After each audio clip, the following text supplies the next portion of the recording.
Hello and warm welcome, at least virtually, at the regional representation of the state of Hessen at the European Union. A warm welcome in the name of the state of Hessen and Friedrich von Heusinger, the director of this center in our series Crisis Talks. Today, we want to talk about the lessons learned from the pandemic, possibly today already. And for that, we will have research representatives here together with political representatives in order to have a debate about this, especially to the question, what was the quality of the intervention of the EU? What was the level of preparation? What are our lessons and conclusions? And what can and what do we want to do better in the future? These are the questions to be settled just after. An English interpretation for this event is also available on another channel. Before getting into the discussion as such about the lessons from the pandemic, I'd like to ask you kindly for your attention for the welcome address by the Secretary of State of Hessen for European Affairs, Mark Weinmeister.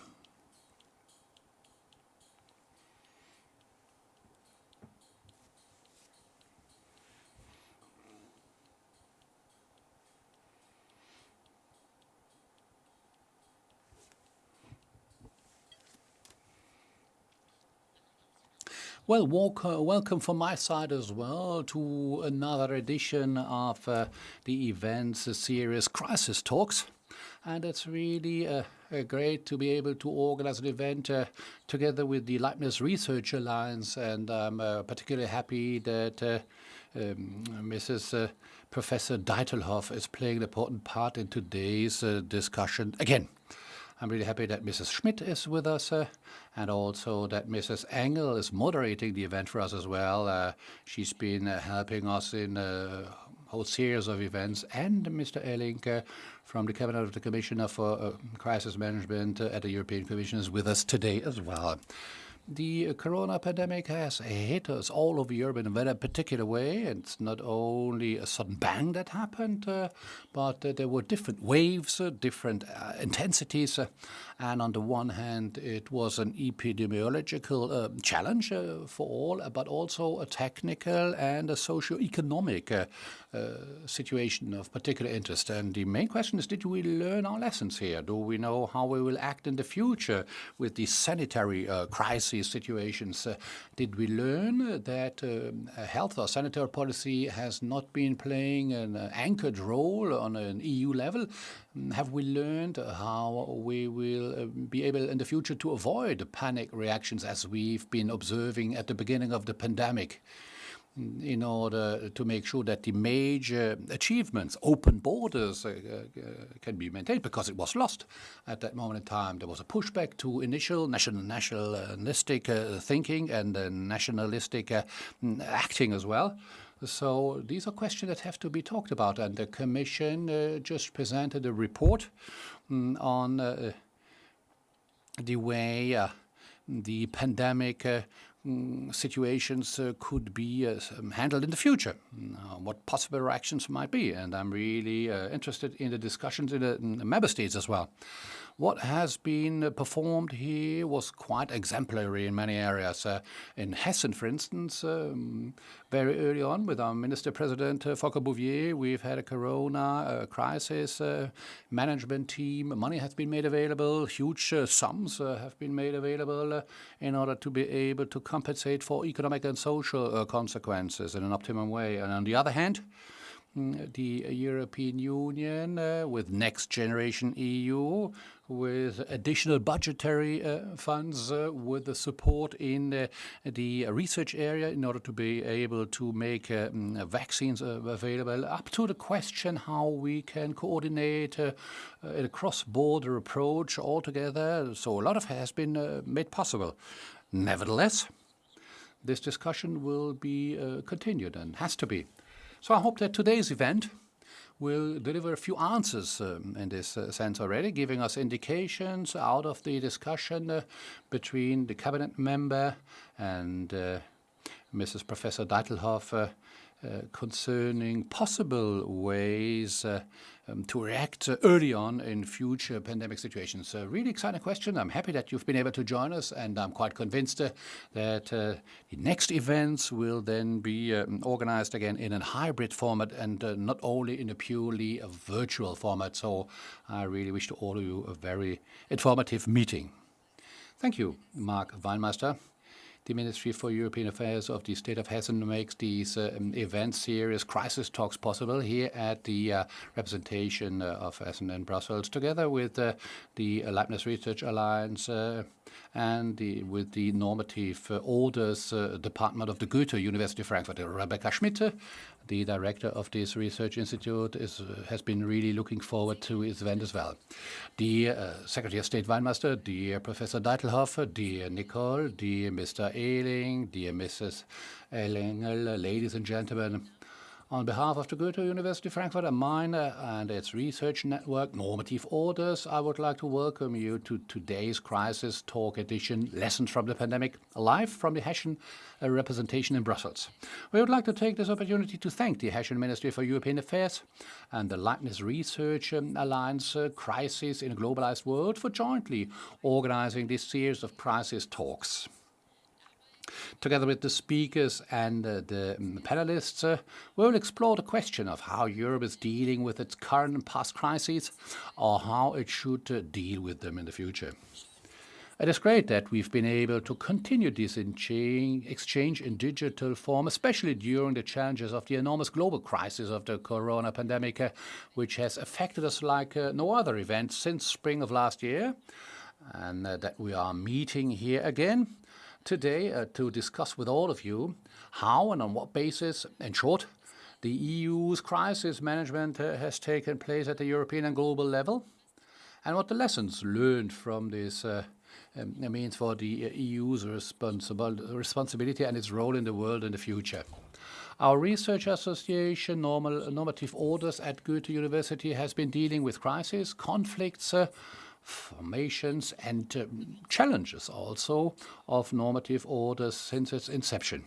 In doing so, it has always been of great concern to us to place our research contact and results in direct discourse with society and politics. Against this backdrop, I'm very pleased that today we are able to examine this highly important issue from the perspective of science and politics. What was the state of the organizations and rules that was supposed to guarantee coordinated crisis action, and how the EU's actions, especially in terms of its global responsibility, are to be assessed from today's perspective. The Secretary of State has already mentioned the current communication of the European Commission on the first lessons learned from the pandemic and gave an overview of the measures taken by Hessen and the EU for crisis management. Before we can look forward to many insightful information and an exciting discussion with Nicole, Deitelhoff and Kim Eling under the moderation of Gudrun Engel, we will first hear an input from Mrs. Deitelhoff, who embodies the cooperation in this series in the very best sense, both personally and in terms of content from her research focus, namely by linking the participating institutions in a personal union. For she's the director of the Leibniz Institute Hessen Foundation for Peace and Conflict Research, spokesperson for the Leibniz Research Alliance, and at the same time a professor at Goethe University, and last but not least, to our delight, the co-spokesperson for Normative Orders. I'm very much looking forward to the impulse and the discussion afterwards. All the best from the Goethe University. Thank you very much, Rebecca Schmidt. You've heard it yourself. It's going to be an exciting discussion afterwards with scientific representatives and politics being represented as well. And I hope that we will get an insight as well behind the scenes, and we will talk about this together with Kim Eling, the Deputy Head of Cabinet of the Commissioner for Crisis Management. What better person to have a representative of Janez Lenarčič from the EU Commission be brought here, and our crisis expert, Professor Dr. Nicole Deitelhoff, representing Leibniz Peace Research Institute in Frankfurt, but also being a researcher and a professor at the Goethe University in Frankfurt. So we can see Mrs. Deitelhoff already. So very briefly, one element of information for you before hearing her keynote on speech and launching discussion. If you should have questions or comments concerning the keynote by Mrs. Deitelhoff or questions for the discussion, please contact us.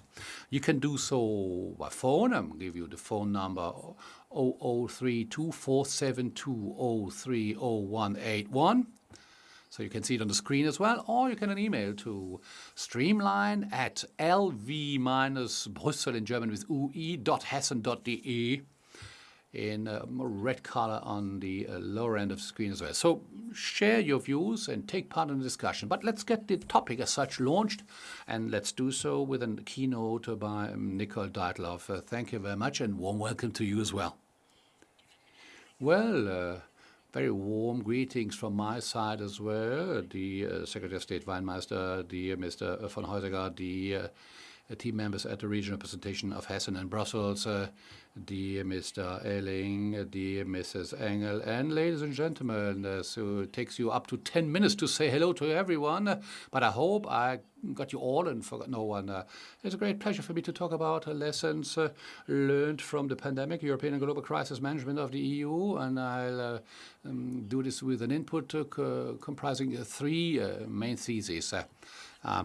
From my point of view, in the pandemic times, we could see that two wisdoms are really truthful in the EU and on the EU as well. European Union has quite often lower evaluation or estimation of its possibilities than in reality, and in the EU it's always the same. Each crisis is an opportunity for change which is desperately needed as well. And this leads me to the third thesis as well. This is problematic as well at the same time, because after a decade of crises, we can see that the EU cannot live without crisis any longer. So it's only in crisis mode that we can see any changes, and this might have problematic implications for the future of the European Union as well. And I'd like to talk about this very briefly at the end of my contribution. First of all, crisis and crisis management of the EU. Well, it's in the nature of crises that they happen unexpectedly. Otherwise, they would not be real crisis situations, just problems that have to be handled and settled. But because political decision makers cannot know one exactly or what type of crisis will hit us, and scientists don't either, you cannot really prepare for crisis situations. You cannot get prepared for the next COVID pandemic, because we don't know whether this will be the upcoming crisis, and we cannot prepare ourselves to the climate crisis because we don't know what exactly it will be about. When political order in institutions or organizations could be allowed to prepare, it can only be done in an abstract way. What they can do is build up structures for crisis management, launch certain processes, and unite resources that can be used when the real crisis situation hits us suddenly. In order to prepare this, we need structures, we need processes, and we need training in the structures, in the processes, in order to be able to function in the implementation phase. We have to say that in this area, the European Union has been investing strongly for several years now. A few examples for this: Crisis Coordination Arrangement, CCA, Integrated Political Crisis Response in the context of the European Council, Civil Protection Mechanism of the Commission, crisis early warning systems, another area to be mentioned. What I want to say with this is that we can see that the European Union has already structures and processes in place, and this was the case as well when the last pandemic, the COVID crisis, hit Europe. Nevertheless, a lot of persons think that the initial image of the EU was not a really good one, or no image at all, because you couldn't see it. In the beginning, we could see that the member countries were acting individually, if we call it innocently like that. They were in a competition mode, competition for protection equipment, protection against external threats. Then we had export bans on protection equipment, unilateral border closures, things you've been able to see as well. What was the reason for which the EU had no opportunity to intervene immediately, and that the member states were so strongly represented? We have two main reasons to be mentioned for that. On the one hand, we don't only need the structural processes for crisis management. As I said, they have to be launched as well. So they have to be put in a live phase. They have to be trained, and they have to be based on resources, human resources, expertise, material resources as well. And we need redundancies in crisis situations, allowing us to act quickly, to have a crisis team put into place immediately. And as opposed to some criticists of Europe, well, the EU is not really well positioned here. Redundancies, personal expertise and material resources are not really given. They depend on the member states making them available to them, and that's a problem in the initial phase. And this is closely linked to the very specific structure of the European Union as well, meaning the Union is always hindered in the initial phase of crisis management because we have a question of distribution of competencies between Council, Commission on the one hand, and Union and member states on the other hand. Health policy, for instance, the states have the whole competency to make decisions, and the Union can support them. But in a general way, in the European Union, is a rather horizontal structure. We have very acting levels with competencies and having different levels of competence and acting together in a very differentiated way. And this leads simply to a situation where crisis management in such a system takes some time. A crisis never has time and never gives you time either, but it takes time to have a uniform approach, coordinating the different levels of competence and how actions can be started. For instance, it takes some time allowing member states to the conviction that there's a pan-European crisis that has to be handled on a European level as well, which is not a given at the beginning. So it takes time to have a regulatory and support a framework allowing to have a very clear-cut vision of the competencies between the different levels, but can propose support in the different interaction areas and bring together and coordinate these efforts. At the beginning, as we could see that this time was needed, but then, and you have to say so quite clearly as well, the European Union was able in a very short period of time to really reach this objective. Even if in the first month of 2020 they were simply a spectator of the crisis, already in the summer of 2020, this was not a correct reflection of the reality.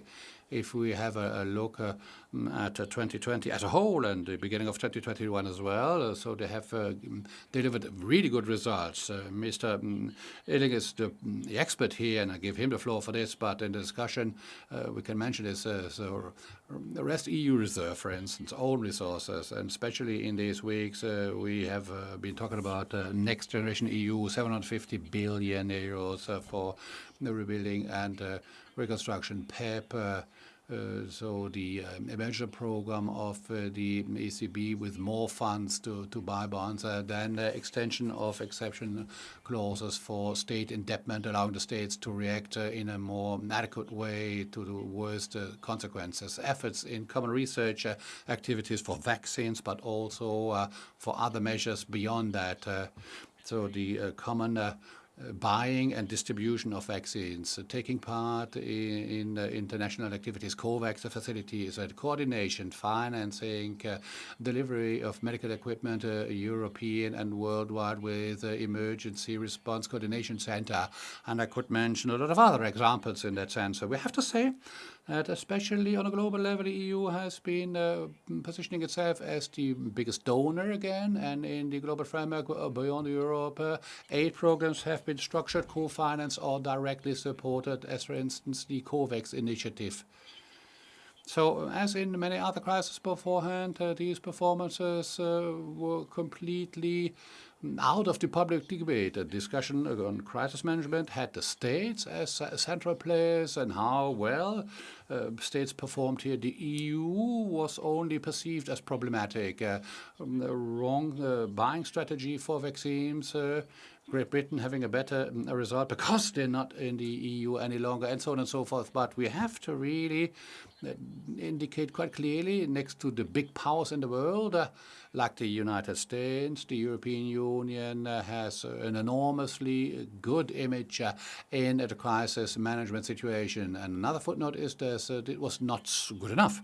This pandemic is not over yet, even if we have decreasing figures in Europe. This pandemic will keep us busy for years to go in Europe with the socio-economic consequences that we cannot even perceive yet. But on a global level, also because in the global south on this planet, the pandemic is far from over, and there will be major changes that will be occupying us in the coming decades as well. We can see this because right now we don't know whether the Sustainable Development Goals, especially the first 1, 2, 4, and 8, will be reached. And that's important as well. For instance, I would really like if the European Union should be managed, and I'm less skeptical, to make sure that its member countries to have waivers for patents on vaccines would be agreed upon.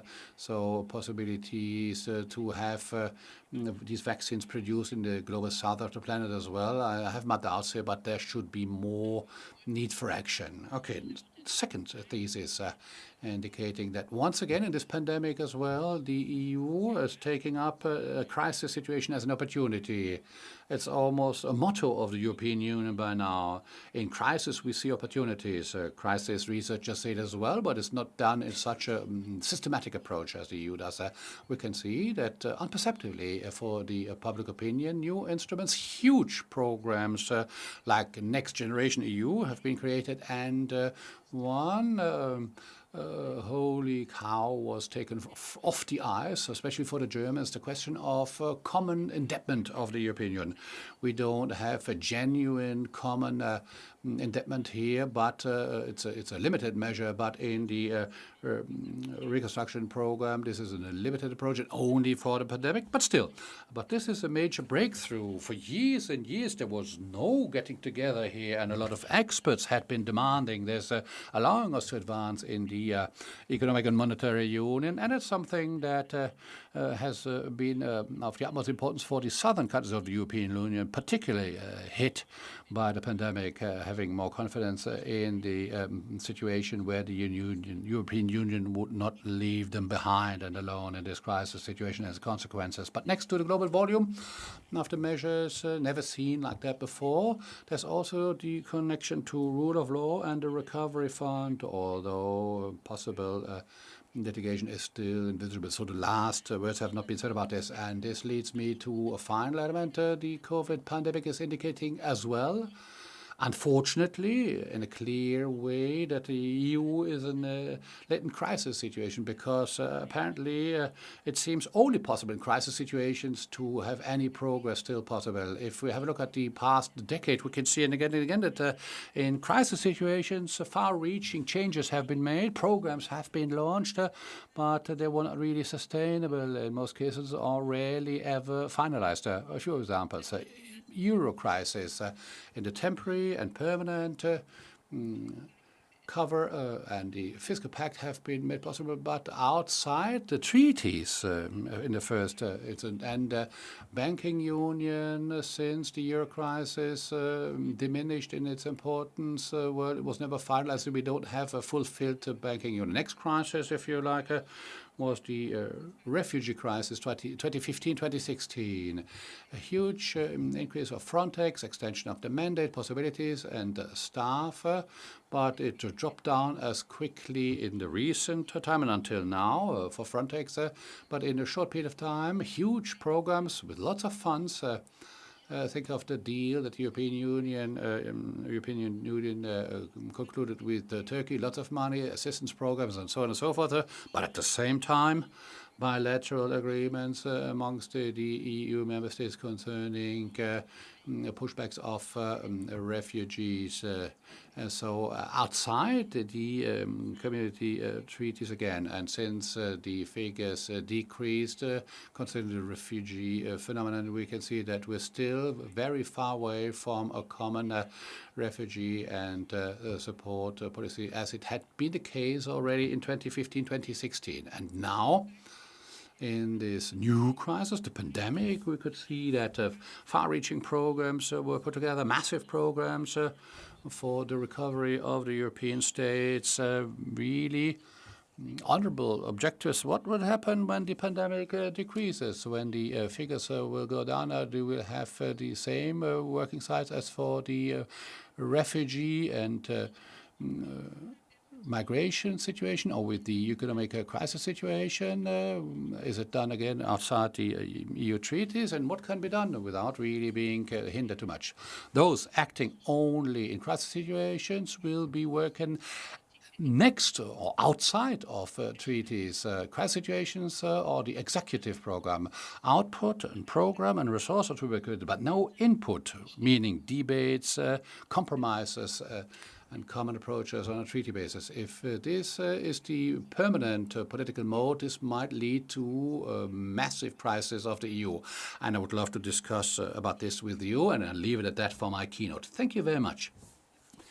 Well, thank you, Mr. Professor Deitelhoff, for all these elements of food for thought that we will be talking about, because really charming in our crisis talks here is that we bring political representatives and science together to have this exchange, and we want to talk with you on the screens as well. If you have questions or your own ideas that you would like to contribute on how the EU has been handling the crisis situation, whether it can continue like this or is an opportunity for change, well, please contact us. We will show you again a phone number and an email address. So we have a phone number being 0032472003. Yeah, you can see it now on the screen, 472030181, or an email to at streamline@lv-brussels with ue.hessen.de. Wonderful. Let's get started. So for almost 1.5 years, we've been living in these pandemic times. And we're talking about incidence figures, about R values, quarantine measures, PCR tests are being booked, or vaccination meetings as well. Like we booked flights to Mallorca for the weekend. So we've been millions now to become experts, and we know better than others what is to do. But is this really true? Do we really know what we have to do based on all the information we are getting? What can be done with it in the future?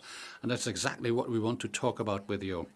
And I'd like to come back to the 10th of February 2020. That's when it all started, more or less. So please come along to a day here in Brussels. Mr. Eling, your boss, Janez Lenarčič, was here with us.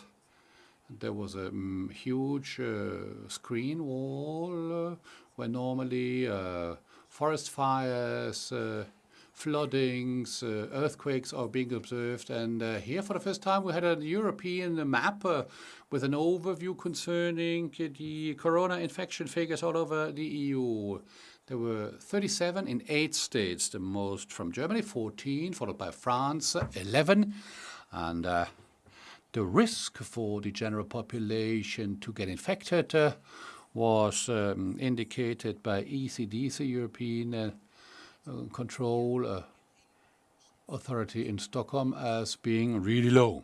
That was the beginning. Now we know more about it, of course. But Mr. Eling, at the time, was the EU really prepared? Were you expecting this development, or were you thinking, well, 37 cases, we are well covered?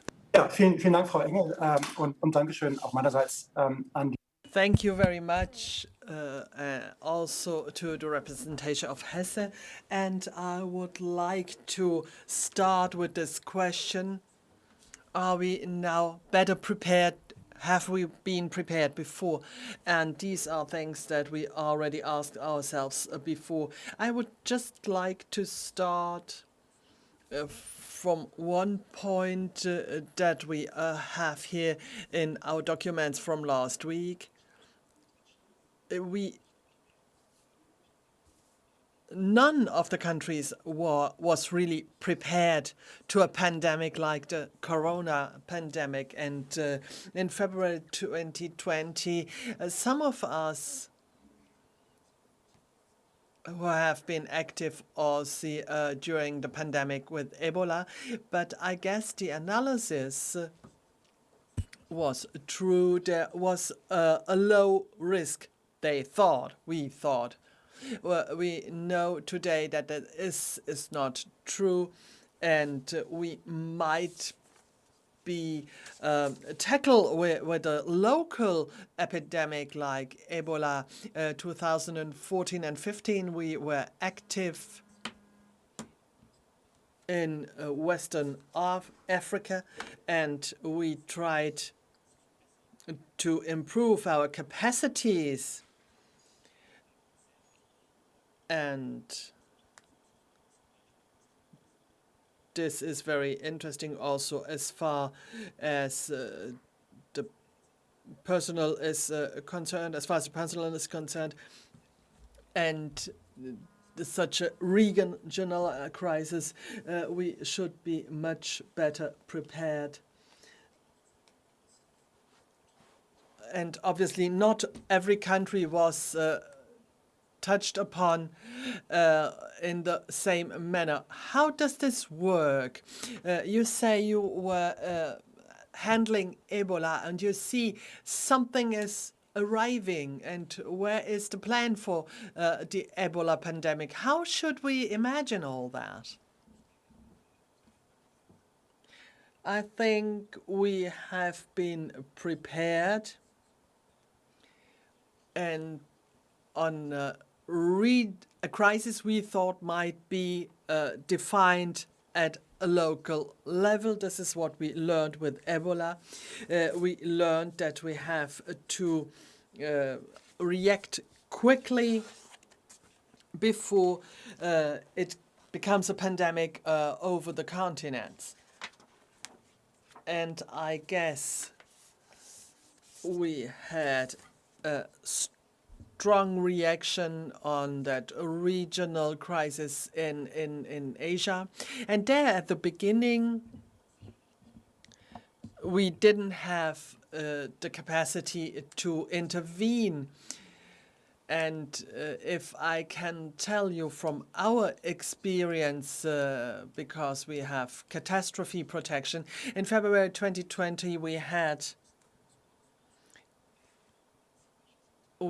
also medical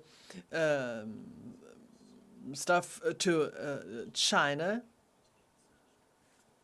and we were able to give this material from March on. This was completely different, and we had requests from other countries, third countries, but we couldn't help them out anymore because these capacities were only for our countries, and this is a situation that we never had before. And we have to be honest, and this is also clear here. Our systems weren't prepared properly, and some more things as far as the pandemic is concerned, and then also considering other types of crisis, because we shouldn't lose the opportunity to consider that it might be a pandemic or even something completely different.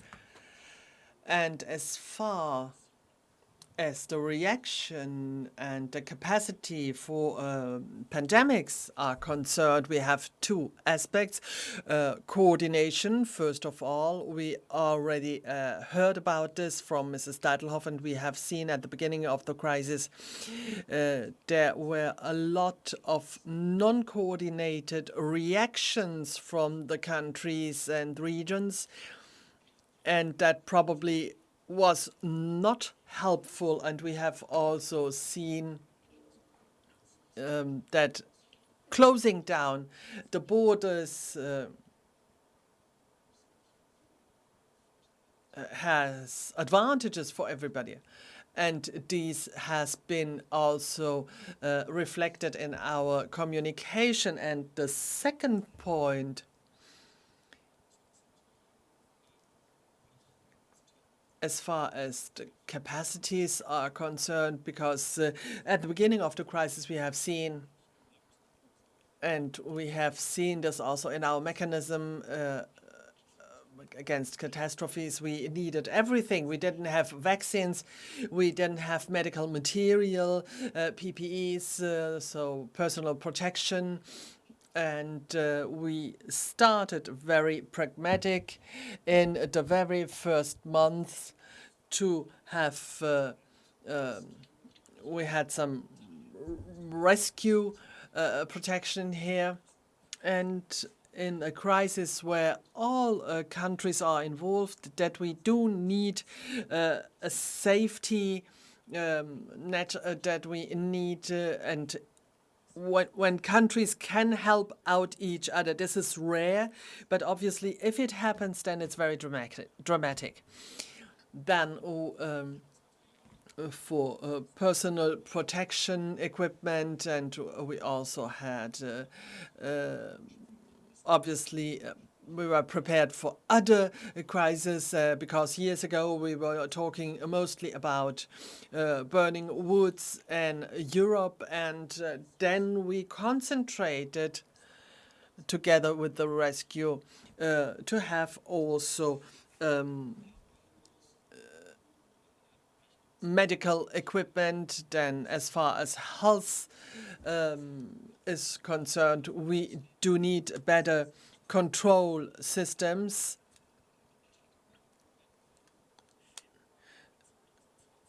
February 2020, we had the analysis. There is no problem or danger of being infected, and it's clear that the systems didn't work. And more than that, we need more involvement in preparing all these, and therefore also the creating of a European office for the. Can I just quickly interrupt you, because I wouldn't like to talk about all these points, but it is. It's fitting for our meeting here, these 10 points that have been decided upon last week. And I would like to take it as a structure in order to see it with the two of you. So therefore, which is the aim? And it's not complete, but which are the important points, seeing that we have to intervene here? And I would also like to hear Mr. Deitelhoff, and I would like also to ask if it is something clever to do.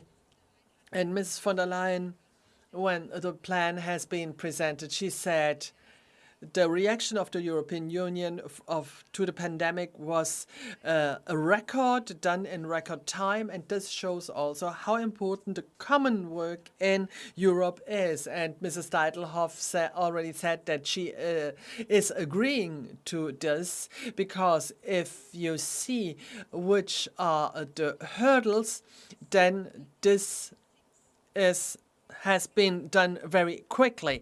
Point one of this paper, we have quicker recognition and therefore better reactions thanks to a common survey, and then obviously in the whole system. I imagine that the common data is quite difficult if this is left to the single states. How would you manage that? You are right. This is something that the member states have to do, but I guess many of them have considered that it is obviously in their interest to intervene. And it's not the union doesn't want to interfere here in order to talk about health, but we need instruments that can warn us in the case of a crisis, and obviously on a global system there too. We can discuss it, but we never always had everything we needed quickly. And it should be clear we need a mechanism that is warning us, and scientific data should be presented as quickly as possible, because we have this in the EDCDC, and this has to be implemented and enlarged, and this should be possible to give a warning, and I guess we are quite confident that we can do this. And with Ebola 2014-15, and now with Corona, we have also the member states that would like to intervene in this early warning. Mrs. Deitelhoff, is this something in the crisis mode?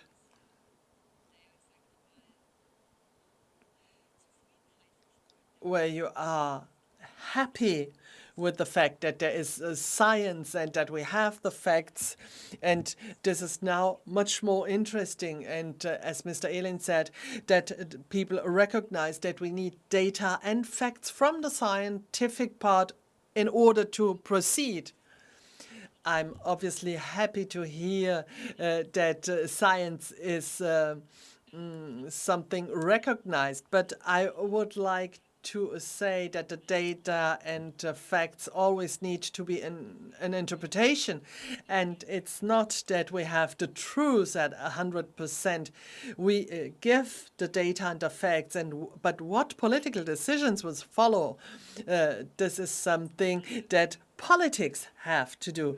And this is the first thing. And the second point, the early warning system. We had also candidates for a pandemic that didn't start, like and also the early warning system. I'm a big friend of that, but we already know that we are better off if we see trends in the long term, and that we are not able to decide and predict a crisis. To bring it to the point, it's not that easy. It's better when we are working with trends. And this is the point I wanted to bring in. And then the plan with the 10 points is interesting, but it's really only pandemics. So what do we do when the next pandemic is arriving? Like Mr. Eling said, probably it wouldn't be a pandemic, it will be something completely different. And what we are saying about pandemics is something, what do we need in order to affront the next crisis? And this needs, for this we need monitorings, we need data, better coordination, all the things that Mr. Eling already has mentioned, because we have to learn from the pandemic what kind of crisis management we do need. And therefore, yes, what you said underlines or stresses point 2. I said a clear and better coordinated scientific intervention. And this is related on the pandemic and probably a European chief doctor. But this is very much related to the pandemic. And point 3, a better opportunity with constant funding, and this can be everything and nothing, if I may say it like this. Is this related to the pandemics or to crisis, whatever what type? Yes, this is a very important point. The biggest part is related to the pandemic, and point 3, to a crisis in general, and that we need to be prepared also in a different kind. And you were also talking about some candidates. We have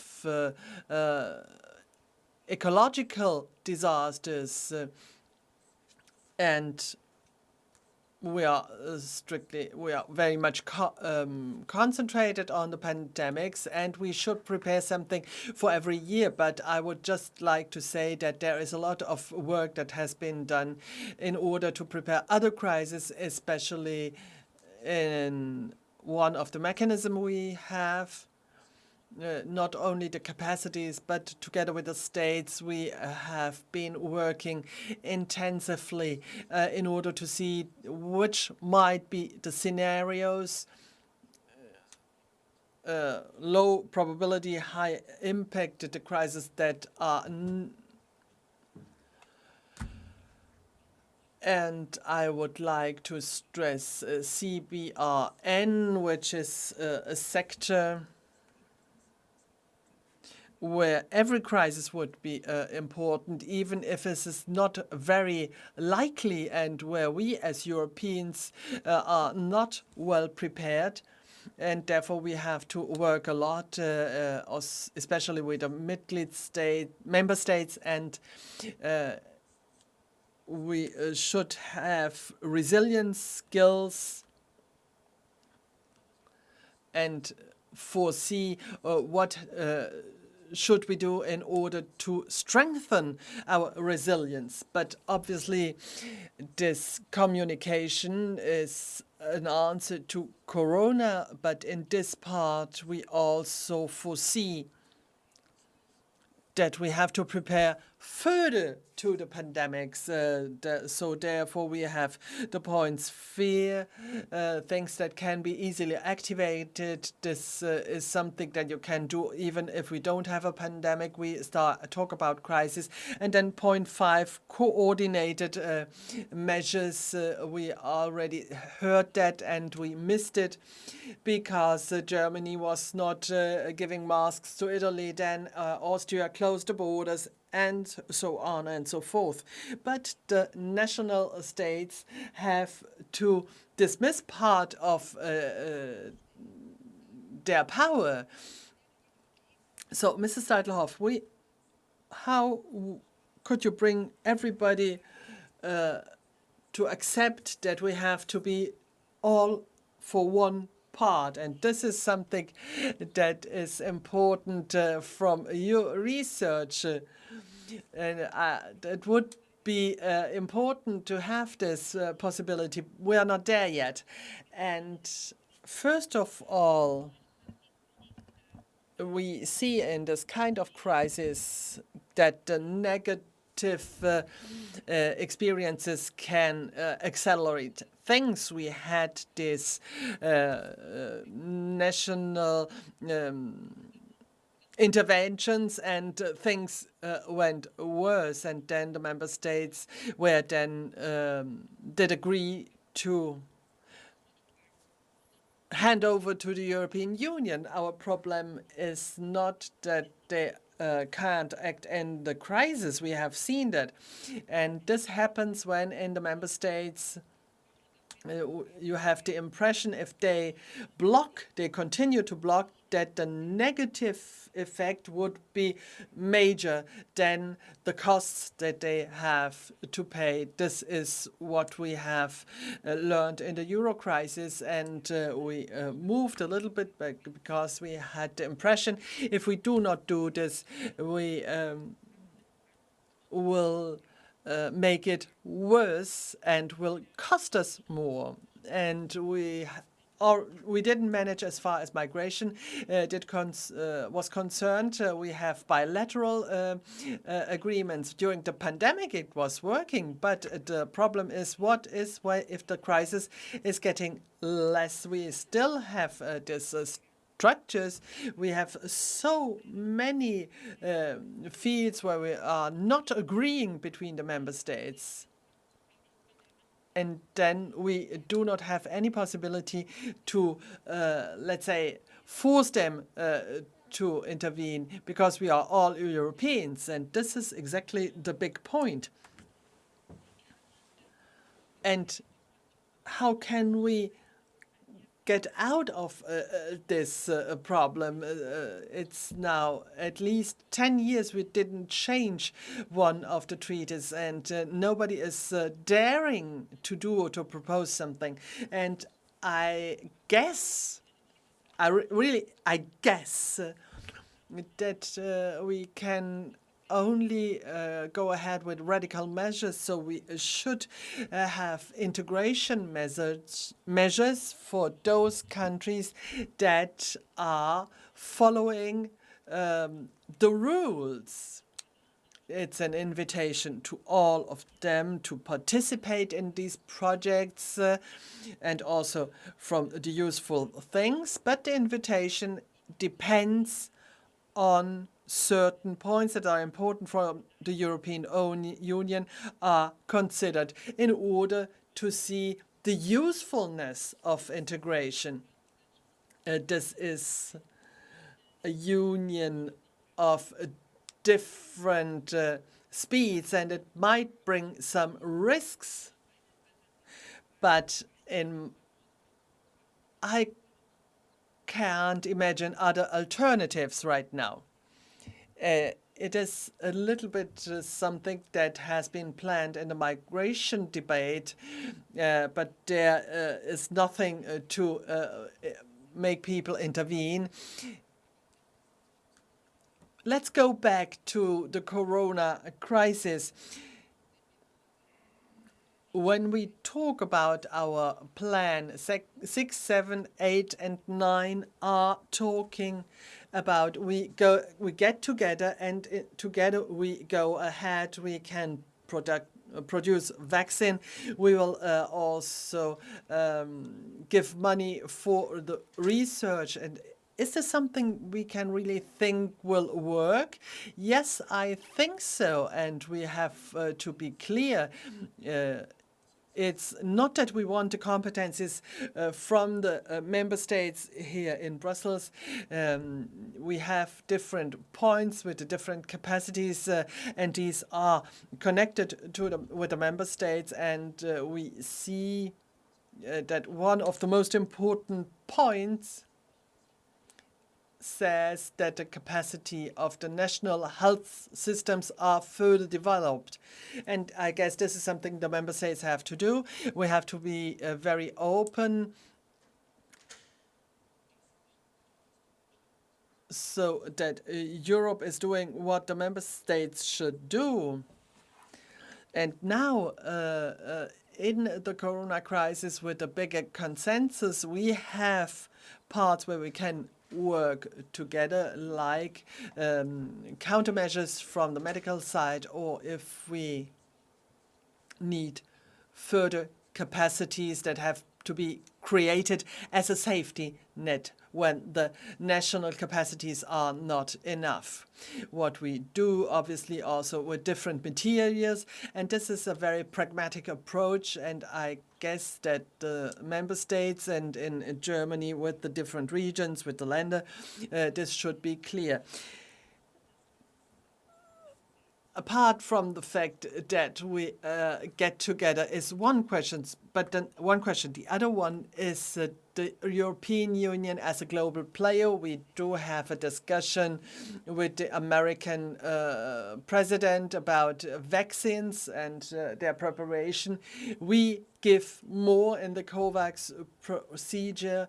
We are a global player, and sometimes it's useful to, let's say, take a distance in order to come back. And Mr. Eling, I know you have another meeting.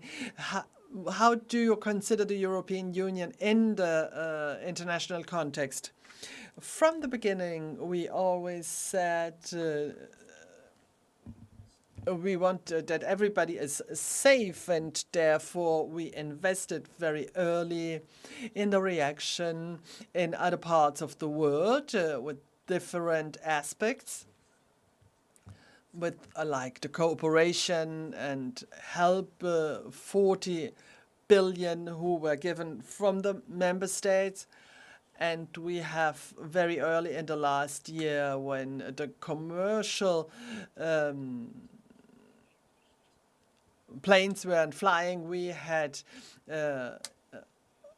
our flights in order to bring material.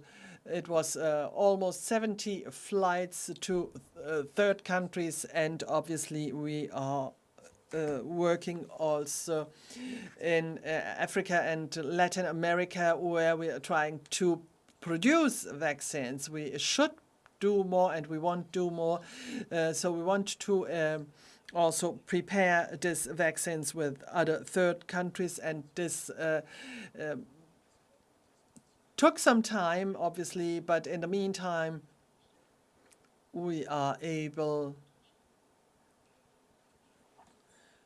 to send vaccines also to third countries. I guess it's up to 2 million, either on the bilateral way or via COVAX with our mechanism, and I guess these numbers will be increasing very quickly.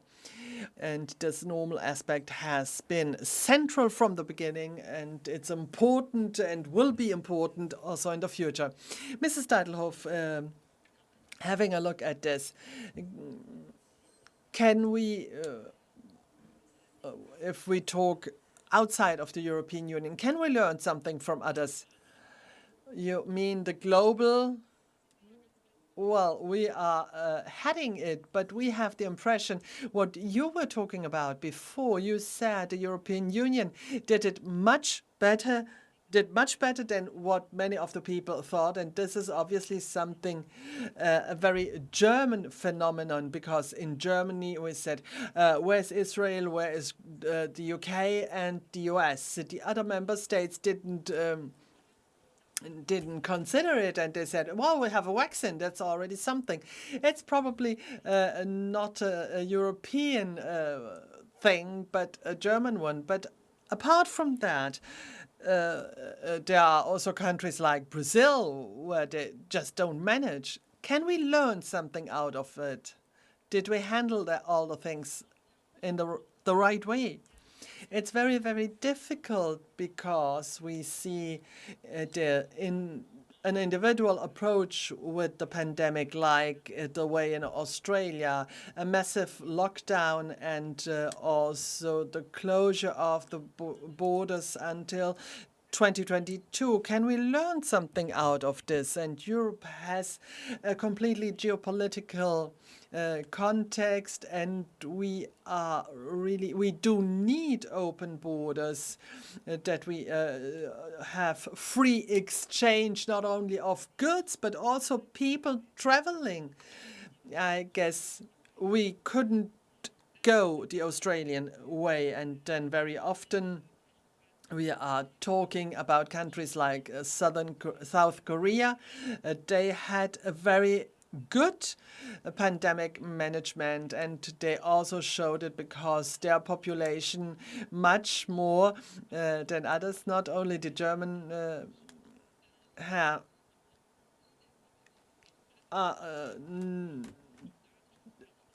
don't have such a high data protection as we have in the European Union or in the western part of the world. And therefore, we try to go ahead with better systems, but that Europe has several values that we don't want to give up. Well, we have seen different approaches. We have seen that the pandemic has been a pandemic in which a quick and strong reaction had the best effects. The longer we waited, the more difficult it was.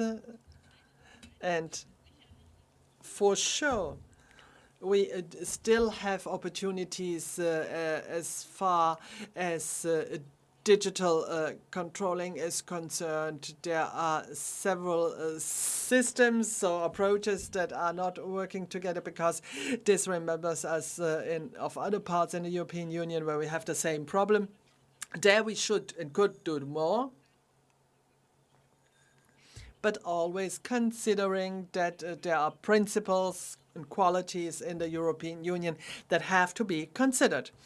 Thank you very much. And the nice thing is that we are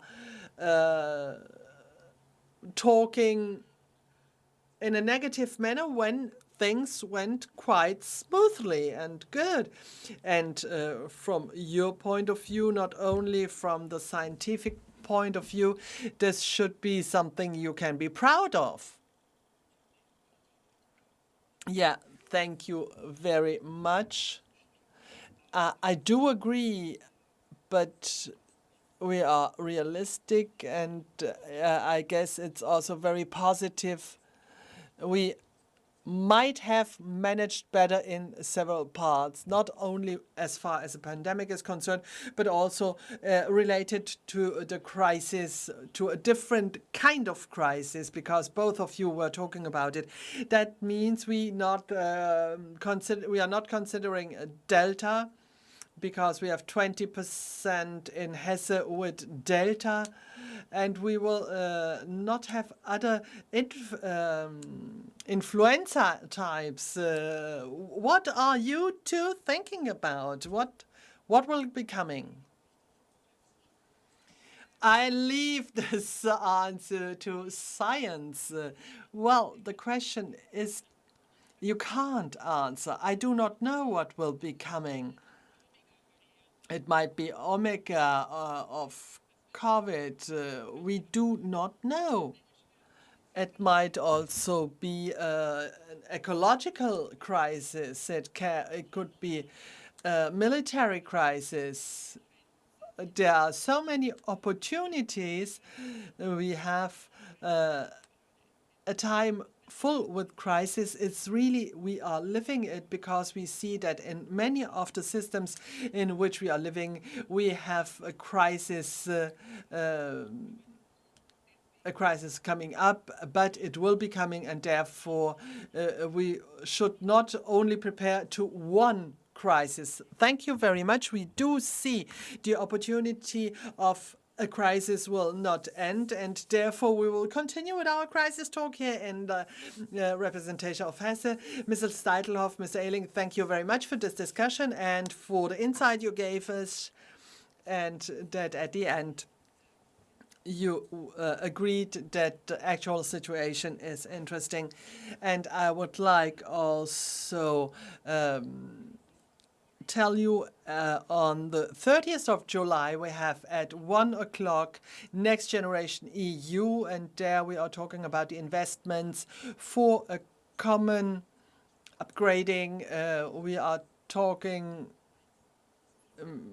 Mr. Valdis Dombrovskis, and in the evening, and this is very interesting for the Germans here, because we will talking members of the European Parliament here about the elections in Germany. And thank you that you participated. We learned a lot from the corona pandemic and will now try to make the best out of it. And we obviously hope that Delta will not coming in mass. Thank you very much. Keep safe.